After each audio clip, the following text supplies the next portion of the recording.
নিন একটা বিড়ি খান দেখি। এই শীত শীত রাতে সেরকম তো জামা কাপড় কিছু আনেননি দেখছি। জানি মশাই, হাসপাতালে তো কেউ আর চিন্তা ভাবনা করে গুছিয়ে গাছিয়ে আসে না। সময়ের ফেরে মানুষকে হাসপাতালে আসতে হয়, রাতে এই খোলা আকাশের নিচেই থাকতে হয় দূরে দূরে বুকে, কখন কি হয় কে জানে। নবরণ তাকালো লোকটার দিকে। হাসপাতালের এই চত্বরে আলো খুবই কম, অন্ধকারটাই বেশি। লোকটা একটা লুঙ্গি পরে গায়ে ফতুয়া দিয়ে তার সামনে দাঁড়িয়ে তাকে বিড়ি অফার করছে। নবরণ বিড়িটা তার হাত দিয়ে নিয়ে তাকে ধন্যবাদ জানালো। লোকটা একটু খিকখিক করে হেসে তার পাশে বসলো, তারপর জিজ্ঞাসা করলো, কে ভর্তি? নবরণ একটু খড়মাক্ত স্বরে বলল, বউ অ্যাপেন্ডিক্স বাস্ট করেছে, অবস্থা খুব গুরুতর। লোকটা বিড়িতে একটা শুকটান দিয়ে বলল,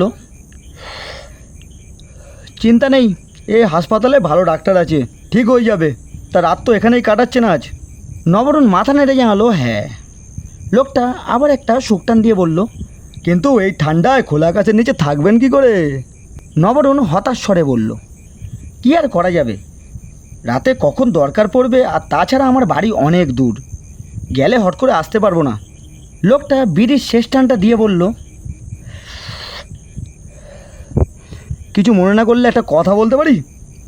হাসপাতালের পিছনেই আমার বাড়ি, আজ রাত নয় আমার সাথেই ওখানে কাটিয়ে দিতে পারেন। আর তাছাড়া দরকার পড়লে হাসপাতাল থেকে আসতে মাত্র 2 মিনিট লাগবে। নবরণ একটু অবাক হয়ে গেল। গায়ে পড়ে বিড়ি খাওয়ালো, রাতে আবার থাকতে বলছে, কোনো বদ মতলব নেই তো লোকটার। সেও অবশ্য কম যায় না, থাকে যদিও বা দূরে, তবে এই চত্বরে তার কাজ কারবার, আর সে কারণেই তার চোরা পকেটে সবসময় সেই অস্ত্রটা রাখতে হয়। নবরণ বিড়িটা ফেলে জিজ্ঞাসা করলো, তা মশাই নাম কি? লোকটা আরেকটা বিড়ি ধরালো, তারপর খক খক করে কেসে বলল, আব্দুল। তারপর বিড়ি হাতে নবরণের মুখের সামনে গিয়ে বলল, চেনেন? লোকটার মুখটা কেমন যেন অদ্ভুত ধরনের। নবরণ একটু চমকে উঠে বলল, না, কোনোদিন দেখেছি বলে তো মনে পড়ছে না। আব্দুল বলল, তা বটে, তবে একই শহরের লোক তো, কোথায় না কোথায় হয়তো দেখেছেন আপনি। তা কি ঠিক করলেন, যাবেন নাকি? নবরণ একবার আকাশের দিকে তাকালো, তারপর ঘড়ির দিকে তাকিয়ে দেখলো রাত 10টা। এই রাত 10টাতেই এখনই যা ঠান্ডা লাগছে, রাতে সেটা যে আরও জাঁকিয়ে বসবে সেটা পরিষ্কার বোঝা যাচ্ছে। আর তার বউটাকে হাসপাতালে নিয়ে আসার সময় সেরকম কিছু ভেবেও আসেনি। পেটে ব্যথা করছিল অনেক দিন ধরেই, আজ এসেছিল দেখাতে, কিন্তু এ যে এত গুরুতর সে আগে জানতে পারেনি। অগত্যা বউকে হাসপাতালে ভর্তি করানো, রাতে এখানে থাকা, কাল নাকি পেট কাটবে। নবরণ বলল, বাড়িতে কি একা থাকা হয়? লোকটা খিকখিক করে হেসে বলল, এখন তো একাই থাকি, তবে জানেন আমারও একটা বউ ছিল, গত বছর আগুনে পুড়ে মারা গেছে। এই হাসপাতালেই এনেছিলুম, কিন্তু বাঁচল না। নবরণের মনটা একটু ভার হয়ে গেল। সে বলল, ও, তার মানে এখন একা থাকা হয়। আব্দুল একটু গম্ভীর স্বরে বলল, তাতে কি, রান্নাবান্নার বালাই নেই, রাস্তার দোকানেই দুবেলা পেট চলে যায়। থাকবেন নাকি আজ? নবরণ বলল, তা থাকা যাক। শীতে সেরকম পোশাক আশাক তো আনেনি, আর মোবাইল নাম্বার দেওয়া আছে, দরকার হলে চলে আসতে পারবো তো? আব্দুল সানন্দে বলল, হ্যাঁ হ্যাঁ, আর দরকার হলে আমি তো আছি, চলে আসবো আপনার সাথে। হাসপাতালেরই লাগোয়া পিছনে একটা দুর্গন্ধময় জায়গার পাশে ভাঙাচোরা দরমার বেড়া দিয়ে ঘেরা একটা ঘরে নবরণকে নিয়ে এলো আব্দুল। আসার সময় গন্ধটা লাগছিল, কিন্তু ঘরের ভিতর সেরকম দুর্গন্ধ নেই। বেশ পরিপাটি করে সাজানো ঘরটা, একটা তক্তপোষও আছে ঘরে। নবরণ জিজ্ঞাসা করলো, একা মানুষ আপনি, তবে ঘরদোর বেশ পরিপাটি করে গুছিয়ে রেখেছেন দেখছি। আব্দুল বলল, রাতে তো কিছু খাননি, খিদে টিদে পেয়েছে নাকি? নবরণের খাওয়ার কথা শুনেই মনে হলো তার খিদে পেয়েছে। সে বলল, তা একটু পেয়েছে বই কি, চলুন আপনার ওই দোকান থেকে খেয়ে আসি। আব্দুল বলল, আপনাকে আর কষ্ট করে যেতে হবে না, বলে দিয়ে আসি, দিয়ে যাবে ক্ষণ। নবরণ মাথা নাড়িয়ে সম্মতি জানিয়ে তক্তপোষে গিয়ে বসলো। ঘরে একটা কুপি জ্বলছে, আব্দুল এসেই সেটা জ্বালিয়ে দিয়েছে। সেই কুপির আলোয় চারিদিক দেখতে লাগলো নবরণ। বেশ গা ছমছম করা ঘর, ঘরটার চারিপাশে আর কোনো বাড়িঘর নেই। হাসপাতালের একদম পিছন চত্বরে ভাগার পেরিয়ে এই ঘর। হঠাৎ তার মনে পড়ল, গাটা কেমন শিউরে উঠল নবরণের, কিন্তু কেন সে বুঝল না।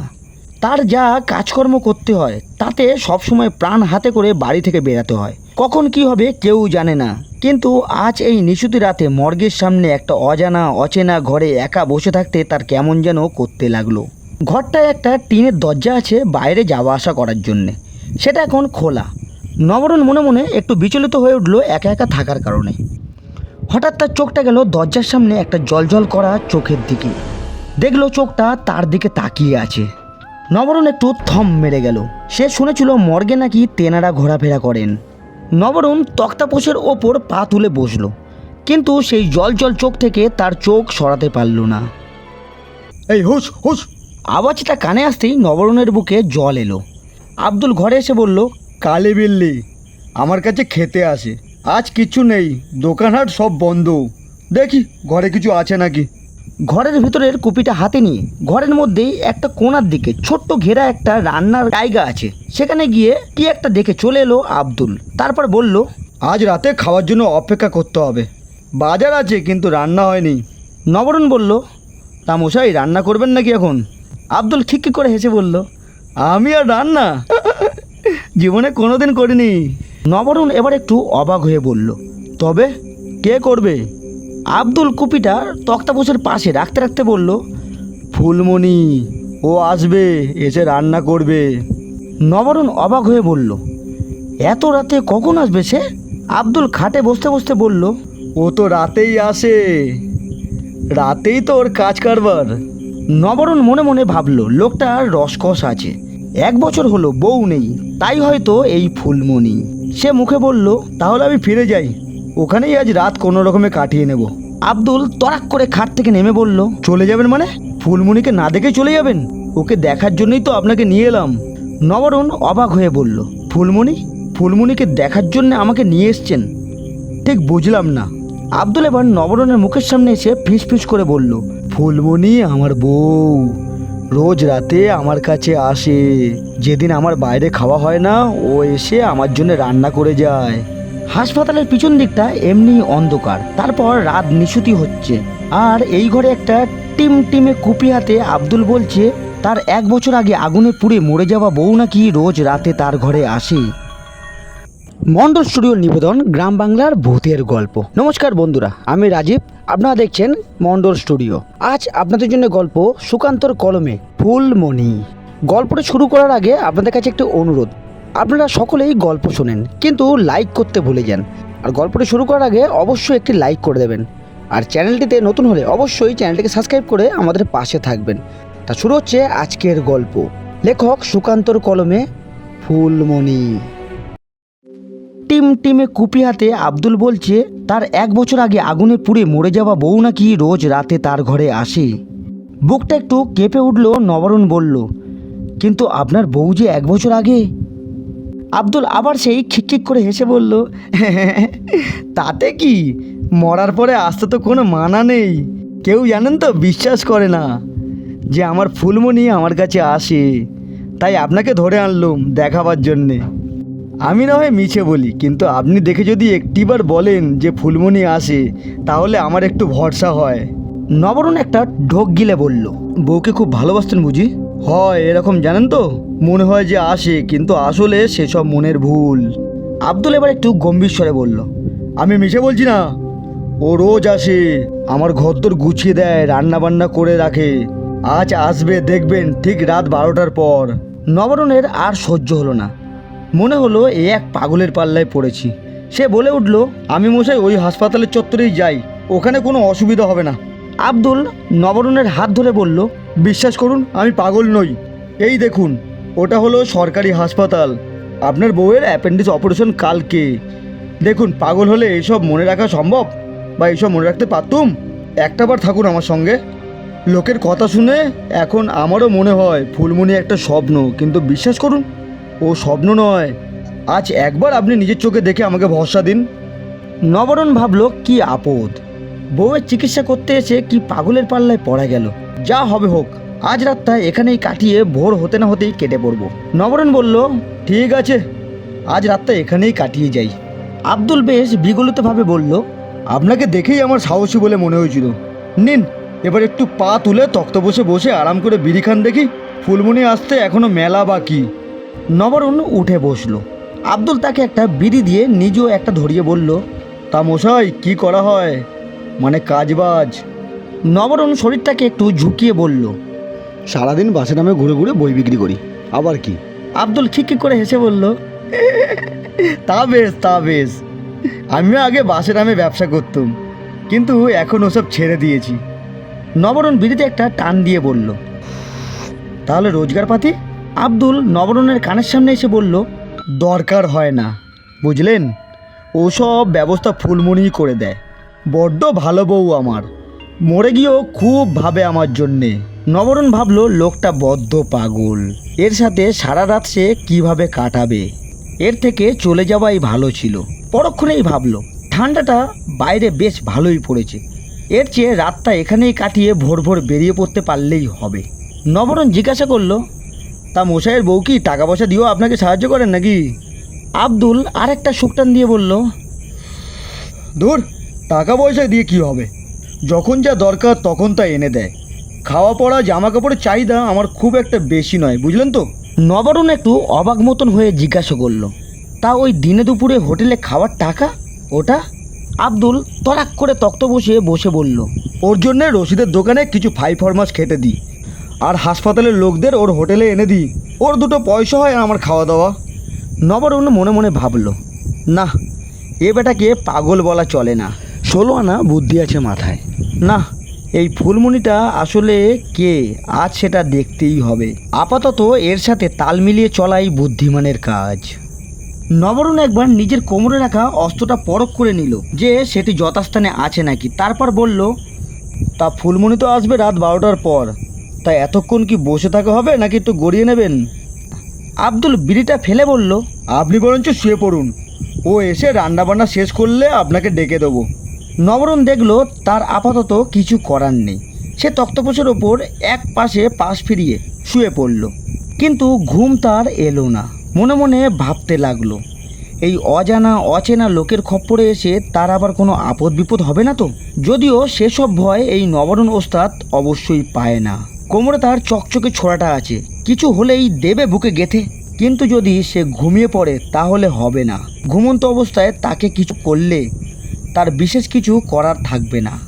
কিন্তু যদি ফুলমণি ব্যাপারটা সত্যি হয়, যদি সত্যি ফুলমণি মরে গিয়ে এখনও আসে, নবরণের বুকটা আবার একটু কেঁপে উঠল। রক্ত মাংসের মানুষের সাথে সে লড়াই করতে পারবে, কিন্তু জীবনে কোনো দিন ভূতদের সাথে সে লড়াই করেনি। কখন যেন নবরণের চোখটা লেগে গেছিল, সে টেরই পায়নি। একটা শোষো আওয়াজে তার ঘুমটা ভাঙল। চোখ মেলে ঠাউর করলো ঘরটা একটু বেশি রকমের অন্ধকার। তারপর খেয়াল হলো ঘরের ভিতর কুপিটা আর জ্বলছে না। বাইরের চারপাশটা কেমন যেন একটা নিঝুম হয়ে গেছে। পাশে আব্দুল নেই। সে উঠে বসলো, উঠেই চমকে গেল। ঘরের কোণায় একটা স্টোভ জ্বলছে, আর তারই এই শোষো আওয়াজ। নবরণ ভালো করে চেয়ে দেখলো, কে যেন ওখানে বসে আছে। মনে তো হচ্ছে রান্নাই করছে। তবে কি এই ফুলমণি, আব্দুলের মরে যাওয়া বউ, এই অন্ধকারে বসে রান্না করছে? নবরণ একটু শিউরে উঠল। নবরণ বুঝলো তার একটু ঘাম হচ্ছে। সে বোঝার চেষ্টা করলো ছায়ামূর্তিটা কি আব্দুল না সত্যি ফুলমণি। বাদিক ডান দিক তাকালো, তারপরে ক্ষীণ কণ্ঠে বলল, মশাই কি ঘরে আছেন? ম্যাজিকের মতো অন্ধকারে ঘরের তক্তাপোষের নিচ থেকে আব্দুলের মাথা তুলে তার সামনে দাঁড়িয়ে ফিসফিস করে বলল, মশাই ধীরে, ফুলমণি রান্না করছে, একটু জিরোন, হয়ে গেলেই আমরা খেতে বসে পড়বো। নবরণের মনে হলো সে খেতে জানে না। সে কোনো রকমে ফিসফিস করে বলল, কখন এলো? আব্দুল তার থেকেও আসতে বলল, এই তো মিনিট 20 হয়েছে। ঘুমিয়ে পড়েছিলেন বুঝি? নবরণ বলল, হ্যাঁ, তা অন্ধকারে রান্না করছে কিভাবে? আব্দুল আবার ফিসফিস করে বলল, ওরা সব পারে, বুঝলেন না? মরার পর ওদের একটা বিশেষ ক্ষমতা হয়, যেটা বেঁচে থাকলে হয় না। নবরণ বুঝলো তার মাথায় আর কপালে বিন্দু বিন্দু ঘাম জড়ো হচ্ছে। সে ভালো করে বোঝার চেষ্টা করলো ছায়ামূর্তিটাকে। নারী মূর্তি হবে এটা, এক মনে রান্না করে যাচ্ছে। নবরণের মনে হলো একবার সামনে গিয়ে দেখি, এ বেটা মিথ্যে বলছে না তো। কিন্তু দুরু দুরু বুকে যে ওখানে গিয়ে দেখবে সে সাহস হলো না তার। যতই সে ছোড়া পকেটে নিয়ে ঘুরে বেড়াক না কেন, এর আগে অশরীরের সাথে তার কোনো দিন দেখা হয়নি। ঘরটায় শুধু স্টোভের আলোয় ছড়িয়ে আছে। নবরণ বার কয়েক চেষ্টা করলো ফুলমণির মুখটা দেখার, কিন্তু ভালো মতন ঠাউর করতে পারল না। তবে এটা বুঝলো যে নারীমূর্তি একটি শাড়ি পরিধান করে বসে বসে রান্না করছে। কোনো দিকে না তাকিয়ে এক মনে সে রান্না করে যাচ্ছে। নবরণ ফিসফিস করে আব্দুলকে বলল, মশাই একটা বিড়ি হবে? আব্দুল হিস হিস করে উঠল, বলল, ফুলমণি বিড়ির ধোয়া একদম পছন্দ করে না, ভুলেও ও কথা মুখে আনবেন না। ওর কথা না শুনলে কিন্তু ও ঘরে আগুন ধরিয়ে দিতে পারে। নবারুণের বুকটা কেঁপে উঠল। সে কিছু একটা বলতে যাচ্ছিল, এমন সময় আবার আব্দুল বলে উঠল, বুঝলেন মশাই, আগেরবার আপনার মতো আরেকজনকে ডেকে এনেছিলাম ফুলমণিকে দেখাবো বলে, কিন্তু সে আমাকে না জিজ্ঞাসা করেই বিড়ি ধরিয়ে ফেলেছিল।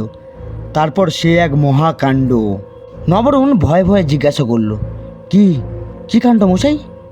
আব্দুল ফিসফিস করে বলল, কি আবার, স্টোভটা ধরে ছুঁড়ে মেরেছিল তাকে লক্ষ্য করে।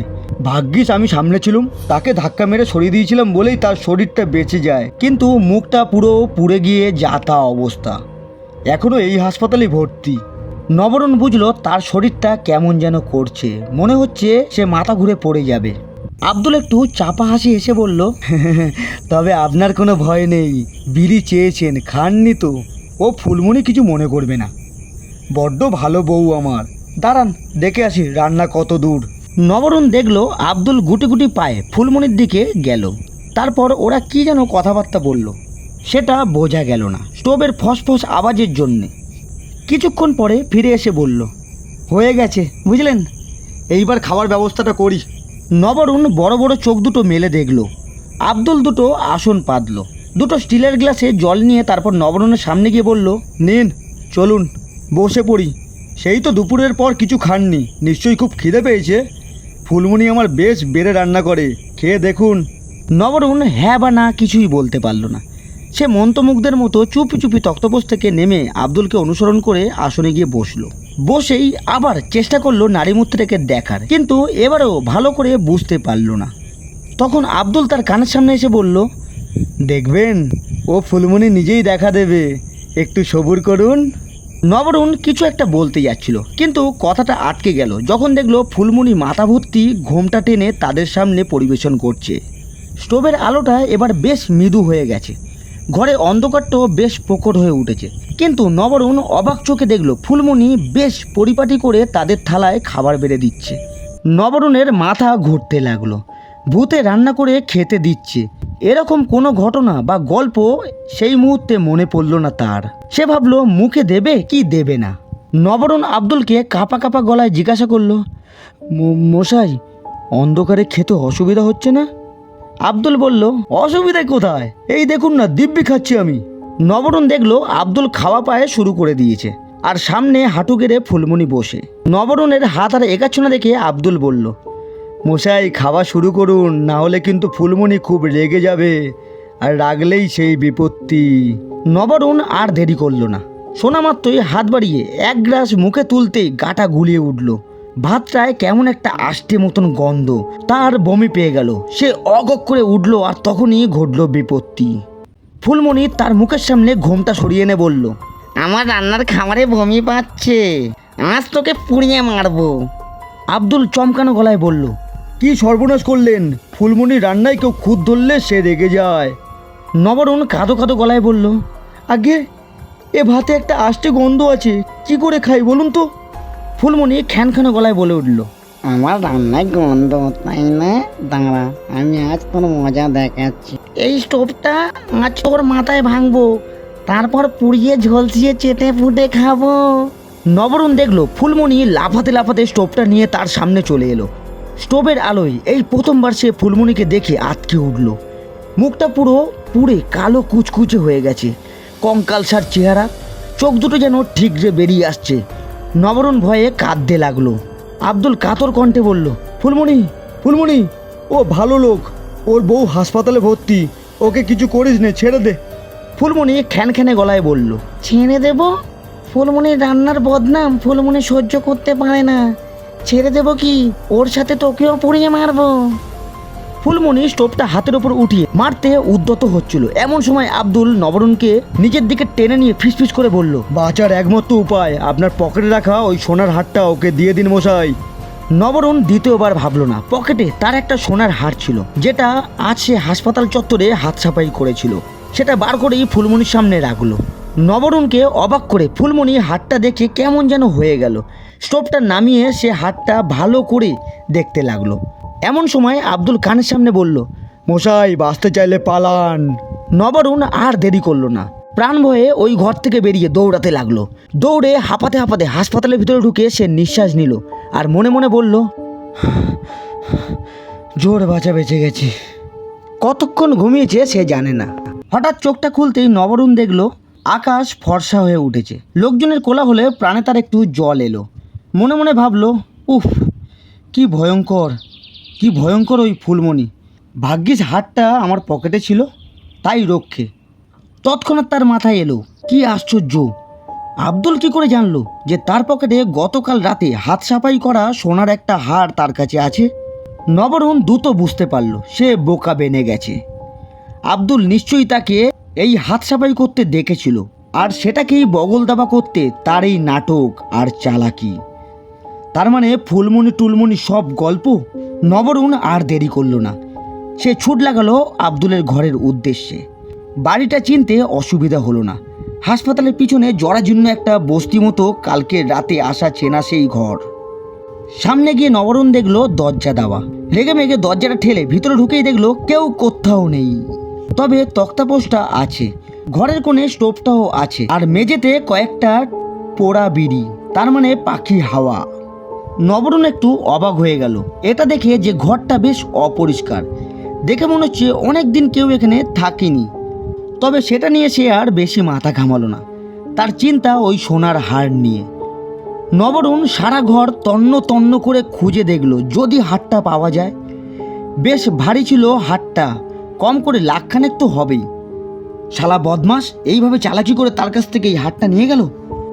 ঘরে খুঁজে না পেয়ে সে রাগে ক্ষোভে রাস্তায় বেরিয়ে পড়ল আব্দুলকে খুঁজতে। খুঁজতে খুঁজতে তার চোখে পড়ল একটা খাবারের হোটেল, ওপরে লেখা রশিদের হোটেল। তার মনে পড়ল এই হোটেলেই তো সে খেতে আসে। সবে হোটেলটা খুলেছে। নবরুণ গিয়ে সামনের ছেলেটিকে জিজ্ঞাসা করলো, এটা রশিদ ভাইয়ের হোটেল? ছেলেটি মাথা নেড়ে উত্তর দিল, হ্যাঁ। নবরুণ জিজ্ঞাসা করলো, কোথায় উনি? ভেতর থেকে একটা লোকের গলা পাওয়া গেল, আমি রশিদ, বলুন কি দরকার? নবরুণ মনের একটা যতটা সম্ভব ভিতরে চেপে ভারী গলায় বলল, আব্দুলকে চেনেন?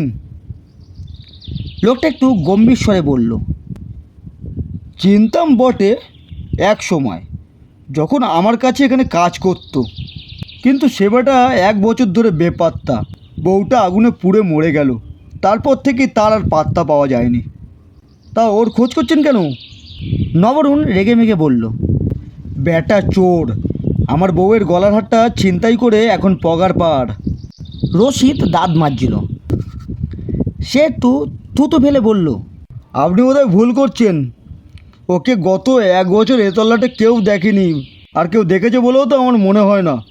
আর সে কিনা আপনার হার ছিনতাই করবে? তা কখন করেছে? নবরুণ আর কথা বাড়ালো না। কথায় কথা বাড়ে। ওই হাটটা যে সেও সাফাই করেছিল, এটা সামনে এলে তার 1 মাসের হাজত বাস। নবরুণ বলল, ঠিক আছে, হয়তো সেটা আমার হাত দিয়ে হারিয়ে গেছে। নবরুণ হারের দুঃখটা ভুলতে পারল না, তবে আব্দুলকে একবার সামনে পেলে ওর মুখে ছোড়া দিয়ে ঘষে দেবে পুরো। উফ, কি অদ্ভুতভাবে তার হাতটা ছিনিয়ে নিল। তারপর নিজেকে গালাগালি দিতে দিতে ভাবলো, ছিনিয়ে আর নিল কোথায়? সে নিজেই তো কালীপেতনিটাকে দিয়ে এসেছে।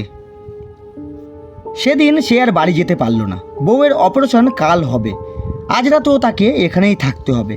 কিন্তু নবরুণের হাতটা ইসপিস করতে লাগলো ওই সোনার হারটার জন্যে। সে আবার তককে তককে থাকতে লাগলো, ওরকম একটা হার পরে যদি কেউ আসে এখানে।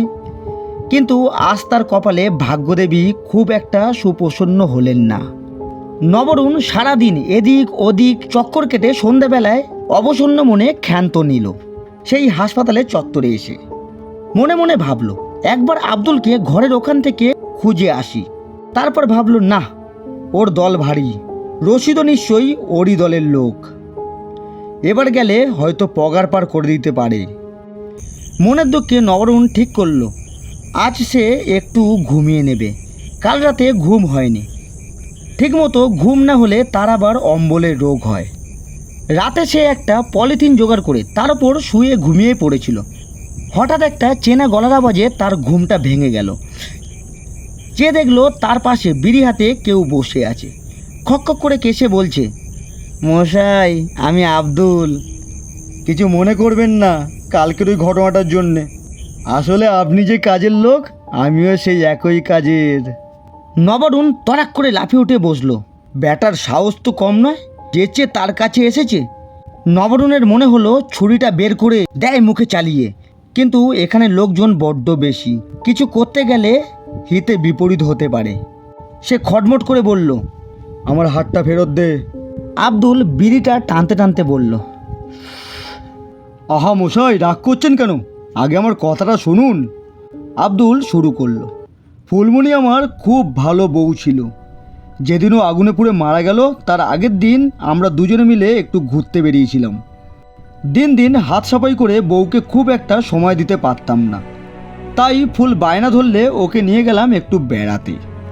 নবারুণ কিছু একটা বলতে যাচ্ছিল, কিন্তু আব্দুল তাকে থামিয়ে বলল, সেই দিন একটা সোনার দোকানে সাজানো একটা হারের দিকে তাকিয়ে আমাকে বলল যে তার ওই রকমই একটা হার চাই। দেখো কি সুন্দর হাটটা, তাই না? আমি চেয়ে দেখলাম, সুন্দর বটে, কিন্তু আমার কেনার ক্ষমতা নেই, সেটা ও জানতো। তো ফুলমণি আর কোনো কথা বাড়ায়নি। ওটা নিয়ে আমিও চুপ করেছিলাম। বোঝেন তো, পুরুষ মানুষ, বউর একটা আবদার মেটাতে না পারলে কি হয়, তাই তক্কে তক্কে ছিলাম। ওটা না হোক, ওই রকম একটা হার যদি হাত সাফাই করে বউকে এনে দিতে পারি। বিশ্বাস করবেন না, পরের দিন সকালে কাজে বেরিয়ে দেখলাম ঠিক ওই রকম একটা হার পরা একজন ভদ্রমহিলাকে। তক্কে তক্কে থেকে সুযোগ বুঝে দিলাম হাত সাফাই করে। বিশ্বাস করুন, ফুলমণি খুব খুশি হয়েছিল। আমার মনটাও আনন্দে ভরে গেছিল ওর চোখে মুখের হাসি দেখে। বুঝলেন তো, সবার মতন আমিও বউকে খুব ভালোবাসতাম। আব্দুল হাতের বিড়িটা শেষ করে আরেকটা বিড়ি ধরিয়ে খক খক করে কেসে বলল, বুঝলেন তো, গরিবের কপাল, আনন্দ বেশিক্ষণ থাকে না। বিকালে পুলিশ এলো আমার খোঁজে। ওই হাটটা কোনো এক অফিসারের বউয়ের ছিল। আমাকে ঘরেই উত্তম মধ্যম দিল। তারপর ফুলমণির গলা থেকে ওই হাটটা জোর করে ছিনিয়ে নিয়ে গেল। জানেন মশাই, জীবনে প্রথমবার আমার চোখে জল চলে এলো। আব্দুলের গলাটা ভার হয়ে এলো। তারপর বলল, রাতে থানার লকআপে বসে খবর পেলুম ফুলমণি গায়ে কেরোসিন ঢেলে আগুন দিয়েছে। মিনিট দুয়েক চুপচাপ থাকার পর আব্দুল বলল, তারপর থেকে দিন রাত চোখের পাতা এক করতে পারিনি। এই 1 বছর ধরে আমি ওই হাড়ের চক্করে হিল্লি দিল্লি ঘুরে বেরিয়েছি। বেঁচে থাকতে বউটা ভোগ করতে পারিনি, মরার পরে যাতে ভোগ করতে পারে সে আশায়। কাল যখন দেখলাম আপনি ঠিক ওই হাটটাই হাত সাফাই করলেন, তখন ঠিক করলাম ওটা আমার চাই। তাই আর কি, ফুলমণি শরণাপন্ন হলাম। বিশ্বাস করুন, গত 1 বছর ধরে ওর সাথে আমার নিয়মিত দেখা হয়, কথাও হয়। আব্দুল একটা দীর্ঘ নিঃশ্বাস ফেলে বলল, কিছু মনে করবেন না মশাই, ওই ধরনের হার আমি যদি কোথাও দেখতে পাই তাহলে প্রথমে আপনাকেই খবর দেব। বুঝি আপনার মনের অবস্থাটা। ও, এই দেখেছেন তো, জিজ্ঞাসা করতেই ভুলে গেছি। তা মশাই, বউ কেমন আছে? নবরুণ অনেকক্ষণ ধৈর্য করে শুনছিল আর মনে মনে ফুঁসছিল। শালা ঢপের পর ঢপ। নবরুণের মনে হচ্ছিল আড়ালে নিয়ে গিয়ে দেবে নাকি তার পেটের ভিতর ঢুকিয়ে। নবরুণ রাগ চেপে বলল, এসব চালাকি আমার অনেক শোনা আছে। এ কাজে নেমে এরকম ঢপ অনেক দিয়েছি। ঠিক আছে, ওই হারের 50-50 শেয়ার করো। যতই হোক, আমি আর তুমি হলাম এ কাজের তুতো ভাই। আব্দুল নবরুণের হাতে একটা বিড়ি ধরিয়ে বলল, চলুন একটু ওদিকে যাই। নবরুণ এদিক ওদিক তাকিয়ে দেখলো বেশ অন্ধকার।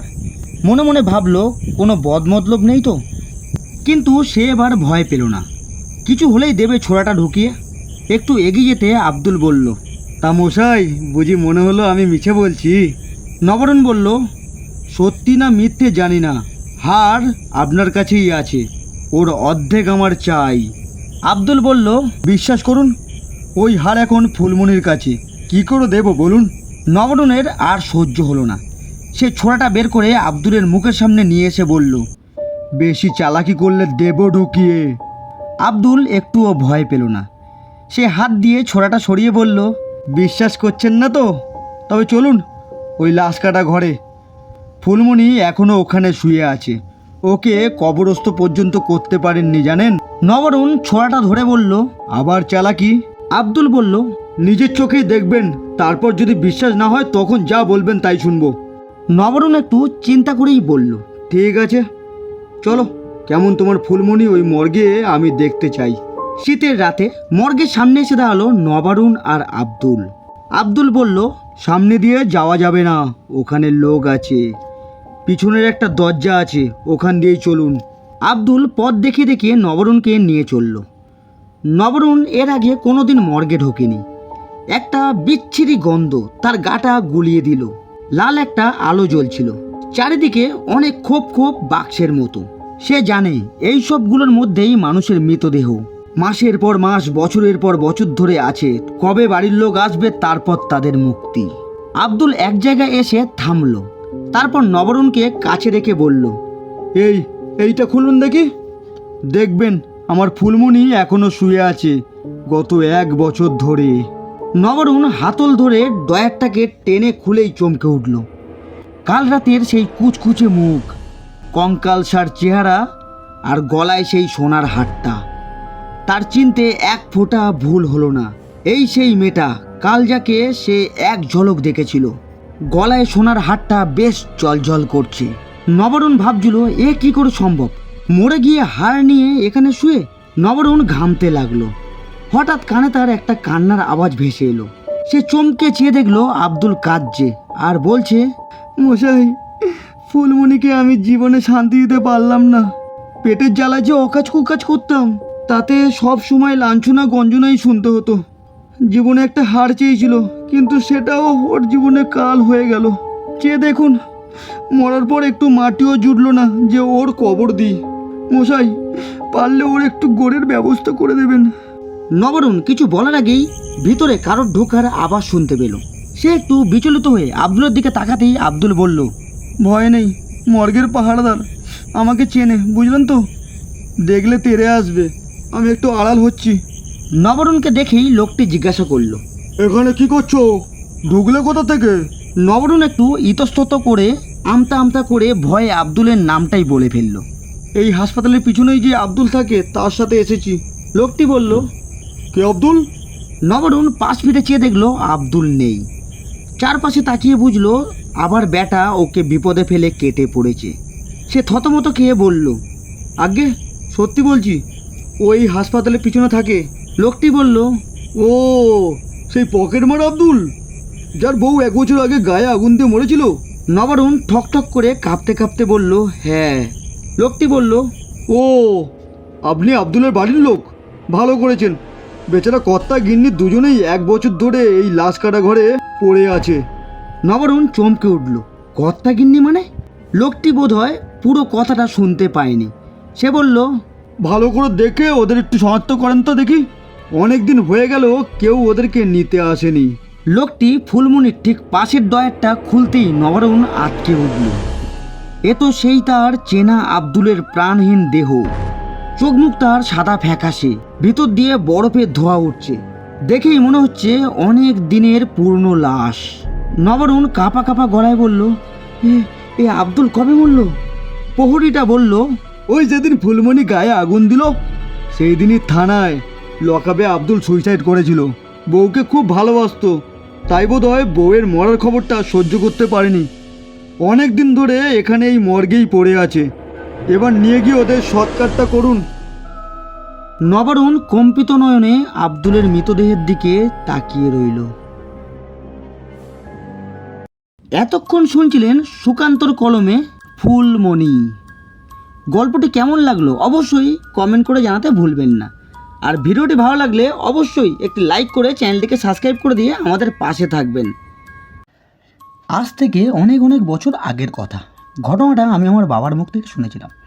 ঘটনাটা সত্যি কিনা জানি না, তবে আগের যুগের মানুষেরা খুব বিশ্বাস করত। এখনও অবশ্য করে, তবে বিশ্বাসের ভাগটা খুব কম, অবিশ্বাসের ভাগটাই বেশি। ভূত নিয়ে গ্রামের মানুষের মধ্যে একটু অন্ধবিশ্বাস প্রচলিত ছিল এবং বর্তমানেও আছে। শহরের মানুষের মধ্যে যে একেবারেই নেই তা নয়, তবে সেটার মাত্রা খুবই কম। আমাদের বাড়িতে তখন সংসার চলতো নদীর মাছ বিক্রি করে, এবং সেটাই বাড়ির প্রধান রোজগার বললেই চলে। এছাড়াও ধানের মরশুমে ধান চাষ করা হতো। এই মাছ ধরাকে কেন্দ্র করেই একটা ভৌতিক ঘটনা ঘটেছিল আমার বাবার সঙ্গে। আমি যেহেতু গল্প শুনতে এবং পড়তে খুব ভালোবাসি, তাই বাবা আমাকে নানা ধরনের গল্প শোনাতো এবং নিজের জীবনের অনেক ঘটনা আমাকে বলতো। ঠিক সেই রকম একদিন বাবা আমাকে এই ঘটনাটা বলেছিল। নমস্কার বন্ধুরা, মণ্ডল স্টুডিওয়ে আপনাদের স্বাগত। আজ আপনারা শুনবেন গ্রাম বাংলার একটি ভূতের গল্প, মেছো ভূত। আর বন্ধুরা, আপনাদের কাছে একটা অনুরোধ, আপনারা সকলেই গল্প শোনেন কিন্তু লাইক করতে ভুলে যান। তাই অবশ্যই গল্পটি শোনার আগে একটি লাইক করে চ্যানেলটিকে সাবস্ক্রাইব করে দিয়ে আমাদের পাশে থাকবেন। শুরু হচ্ছে আজকের গল্প, মেছো ভূত। সেদিন ছিল অমাবস্যা এবং সম্ভবত দিনটা ছিল শনিবার। বাবার তখন বয়স ছিল প্রায় 16 বছর। বাবার যেহেতু ভোরবেলা নদীতে জাল টানতে যেত, সেহেতু সন্ধ্যা 8টার মধ্যে ঘুমিয়ে পড়ত এবং অনেক ভোরে উঠত। এই রকম একদিন বাবা আর কাকা খেয়ে ঘুমাতে যাওয়ার আগে জেঠুকে ভোরে ডেকে দেওয়ার কথা বলে ঘুমাতে চলে গেল। হঠাৎ কার গলার স্বরে বাবার ঘুম ভেঙে গেল। শুনতে পেল জেঠু ডাকছে, ওই সুবীর, ওঠ রে, ভোর হয়ে গেছে। সুবীর আমার বাবার নাম। বাবারা 3 ভাই, সুবীর, প্রবীর এবং সুধীর। প্রবীর আমার কাকা আর সুধীর আমার জেঠু। বাবা তাড়াতাড়ি জিনিসপত্র গুছিয়ে নিয়ে বেরিয়ে পড়ল। গ্রামের রাস্তা, তাতে আবার বর্ষাকাল, আর কাদা তো থাকবেই, কারণ এখনকার মতো ইটের রাস্তা বা ঢালাই রাস্তা তখন ছিল না। যাই হোক, ওই কাদামাখা রাস্তা ঠেলে 3 ভাই এগিয়ে চলল। চারিদিকে পুরো অন্ধকার, আশেপাশে কিছুই বোঝা যাচ্ছে না, এমনকি রাস্তাটাও ভালো করে দেখা যাচ্ছে না। বাবার মনে হঠাৎ খটকা লাগলো, ভোর যদি হয়ে যায় তাহলে এত অন্ধকার কেন? বাবা মনে মনে ভাবলো হয়তো মেঘ করেছে, সেই জন্যই এত অন্ধকার। প্রথমে যাচ্ছে জেঠু, তারপর বাবা এবং সবার শেষে কাকা। বাড়ি থেকে নদীতে যেতে সময় লাগে 15 মিনিট। বাবা একটা ব্যাপার লক্ষ্য করলো যে প্রতিদিন সবাই গল্প করতে করতে যায়, কিন্তু আজ কেউ কোনো কথা বলছে না। যাই হোক, দেখতে দেখতে সবাই নদীর পাড়ে চলে এলো এবং 3 ভাই নৌকায় উঠে পড়ল। বাবার জেঠু পাশাপাশি বসেছে আর কাকু মাঝির আসনে বসে হাল টেনে নিয়ে যাচ্ছে। কিছু দূর যাওয়ার পরেই জাল ফেলা শুরু করলো। প্রথম ঘেমনেই জালে বেশ ভালো মাছ পড়ল। তারপরে পরপর 3-4 ঘেমনে নানান রকম ভালোই মাছ পড়ল। তাদের মধ্যে চিংড়ি, কাঁকড়া এবং পার্শে মাছের পরিমাণটা বেশি। আজ যেন অন্য দিনের তুলনায় বেশ মাছ পড়েছে। পঞ্চমবারের ঘেমনে জালটা যখন টেনে তুলছে, তখন যেন জালটা একটু ভারী ভারী লাগলো। বাবা ভাবলো এবার হয়তো কোনো বড় মাছ পড়েছে। বাবা জেঠুকে বলল, বড়দা, এবার মনে হয় খুব বড় ধরনের মাছ জালে ধরা পড়েছে। কিন্তু জালটা উপরে তোলার পর বাবা যে দৃশ্য দেখলো, সেটা দেখে বাবার পুরো শরীর শিউরে উঠল। দেখলো জালের মাঝে একটা মানুষের কঙ্কাল, আর জালের নিচে খালের দিকে কিছু মানুষের মাথার খুলি। বড় মাছ তো দূরের কথা, একটা চিংড়ি মাছও পড়েনি। হঠাৎ তখন একটা কালো কুচকুচে কাক উড়ে এসে বসলো বাবার সামনে, ঠিক নৌকার ওপর। বাবা যে সাহস করে কিছু করবে বা বলবে, সেরকম কোনো শক্তি বাবার দেহে তখন ছিল না। ঠিক তখনই একটা বিরাট দমকা হাওয়া এসে নৌকাটাকে দুলিয়ে দিয়ে চলে গেল। চারিদিকে ঘুটঘুটে অন্ধকার, আশেপাশে কোনো মানুষজন নেই। বাবা যে চিৎকার করে কাউকে ডাকবে, সেই রকম ক্ষমতা বাবার মধ্যে নেই। বাবার পুরো শরীর অবশ হয়ে গেছে। কিছুক্ষণ পর বাবা যেই পিছনে তাকালো, তখন দেখলো নৌকাতে জেঠু আর কাকা কেউ নেই। মাঝ নদীতে নৌকার মধ্যে বাবা একা একজন মানুষ দাঁড়িয়ে আছে, আর মাঝি যেখানে বসে সেখানে একটা কঙ্কাল তার পা দুটো নদীর জলে ডুবিয়ে রেখে নদী থেকে মাছ তুলে তুলে খাচ্ছে। এমনকি যে মাছগুলো বাবা ধরেছিল, সেই মাছ একটাও নেই। এই দৃশ্য দেখেই বাবা ওখানে অজ্ঞান হয়ে নৌকার মধ্যে পড়ে গেল। তারপর সেখানে কি হয়েছিল বাবা আর জানে না। হঠাৎ মানুষের কোলাহলে বাবার জ্ঞান ফিরল। বাবা চোখ খুলে দেখে যে নদীতে নৌকার মধ্যে বাবা একা শুয়ে আছে এবং নৌকার পাশে কাকা, জেঠু এবং আরও অনেকে দাঁড়িয়ে আছে। জেঠু জিজ্ঞাসা করল, সুবীর, তুই এখানে কখন আসলি? বাবা তো জেঠুর কথা শুনেই অবাক হয়ে গেল এবং তারপর বলল, বর্দা, তুমিই তো আমাকে ডেকে আনলে, বললে ভোর হয়ে গেছে, ওঠ, নদীতে যেতে হবে, আর তোমরা দুজনেই তো আমার সঙ্গে এসেছিলে। তারপর হঠাৎ করেই যে কোথায় চলে গেলে আমি কিছু বুঝতে পারলাম না। এবার বাবার কথা শুনে জেঠু তো অবাক। জেঠু বলল, ভোর তো এইমাত্র হলো, আর আমি তো তোকে ডাকিনি, এমনকি তোর সঙ্গে আমরাও আসিনি, বরং তোকে বাড়িতে কোথাও দেখতে না পেয়ে খোঁজাখুঁজি করতে শুরু করেছিলাম। তারপরে খুঁজতে খুঁজতে এসে এই অবস্থায় দেখলাম। বাবা তখন কি একটা ভাবছিল। হঠাৎ জেঠু বলে উঠল, সুবীর, তোর কথার কোনো মানে আমি বুঝতে পারছি না, তুই পুরো বিষয়টা খুলে বল দেখি। তারপর বাবা পুরো ঘটনাটা জেঠুকে বলল। জেঠু বলল, আচ্ছা, এই ব্যাপার, বুঝলাম। তারপরে বলল, সুবীর, তুই মেচো ভূতের খপ্পরে পড়েছিলিস। তখন রাতে তুই ঘুমাতে যাওয়ার আগে আমাকে ভোরবেলা ডেকে দিতে বলেছিলিস, তাই মেচো ভূত আমার আর প্রবীরের রূপে এসে তোকে ডেকে নিয়ে গিয়েছিল। এই রকম ঘটনা আগেও অনেকের সঙ্গেই ঘটেছে, তাই বিশেষ করে মাছ ধরতে যাওয়ার আগে এই রকম ডেকে দেওয়ার কথা বলে ঘুমাতে নেই। ওই রকম বলে ঘুমালে মাঝে মাঝে মেছো ভূত মানুষের রূপে এসে ডেকে নিয়ে গিয়ে মানুষকে তাদের খপ্পরে ফেলে ভয় দেখায়। শুধু মা গঙ্গা সহায় ছিলেন, তাই এ যাত্রায় মা তোকে রক্ষা করলেন। এতক্ষণ শুনছিলেন মেছো ভূত। গল্পটি কেমন লাগলো অবশ্যই কমেন্ট করে জানাতে ভুলবেন না। আর ভিডিওটি ভালো লাগলে অবশ্যই একটি লাইক করে চ্যানেলটিকে সাবস্ক্রাইব করে আমাদের পাশে থাকবেন। আজ এতটুকুই, দেখা হচ্ছে আরও একটি গ্রাম বাংলার ভূতের গল্প নিয়ে। ততক্ষণ নিজে ভালো থাকুন আর সকলকে ভালো থাকতে সাহায্য করুন।